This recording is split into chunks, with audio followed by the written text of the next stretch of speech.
Riverdale has continuously offered romantic, full of our favorite lesbians, exciting, sensational, enthralling, and telling horror that has greatly added to the appeal of the show and the character's journey. I tell you, if you want to enjoy this show, get cited wherever you are and relax yourself as Movie Flakes explores your mind with some love and pleasure in another different kind of cat love among naive girls. Betty is working on a new issue of her newsletter. She's taken aback by Alice hitting her. She shares her desire to write a book containing all of her views. Veronica and Jughead enter the school holding hands. Everyone is staring at them, perplexed. At her locker, Veronica and Jughead share a quick kiss. Mrs. Grundy feels Archie's most recent poetry is the most mature thing he's ever written. He agrees and promises to keep to his motivation. Cheryl and Tony are working together to develop the negatives of their pin-up images. Reggie informs Julian about his relationship with Archie and Twyla. Betty is irritated when she overhears the comments in the lounge. Betty accidentally runs into Cheryl and discovers her pin-up images. Cheryl admits to Betty that she's dating Tony, and Betty introduces Cheryl to the teenage mystique.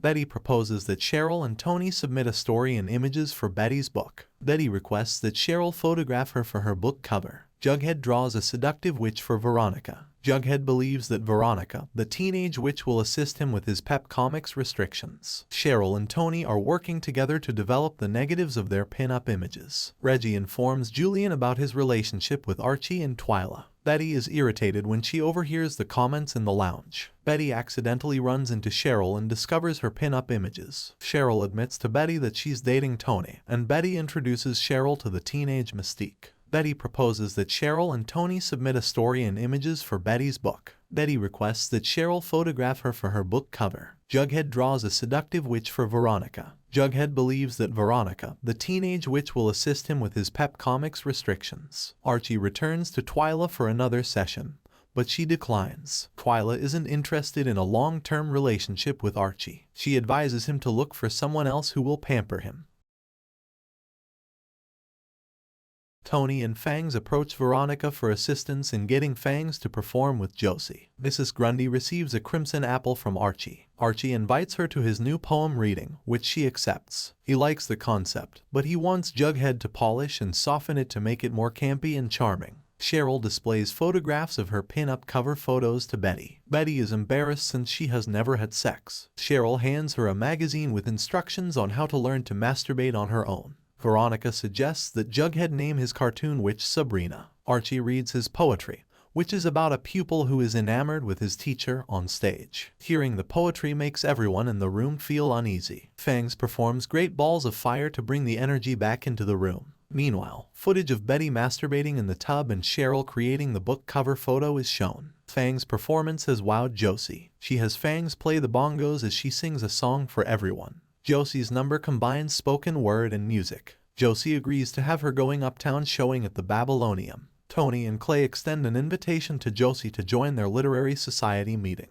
Mrs. Grundy would like Archie to write about pain and his most painful experience. She doesn't want him to write about her teenage heartbreak. Cheryl shows Betty her artwork. Betty is enamored with the picture. Mr. Fieldstone adores Jughead's comic strip Sabrina the Teenage Witch. He believes they can save Pep Comics. Josie attends a meeting of the Black Athena. Josie informs Veronica that she wants her film to have a huge premiere. She wants the complete red carpet experience. Josie tells Veronica that she self-financed the picture after learning that the studio intended to remake her Broadway success with Lana Turner instead of her. Josie spent all of her money on making the film with herself. Josie admits that the test screenings were a ruse to persuade movie studios to distribute the film worldwide. Veronica guarantees that the premiere will be a major event. Fangs informs Midge that Josie is introducing him to her music producer in New York. Sabrina the Teenage Witch was rejected by the Ethics Council. Jughead is invited to the movie premiere by Veronica. She assists him with his formal attire. Archie begins writing his next poem,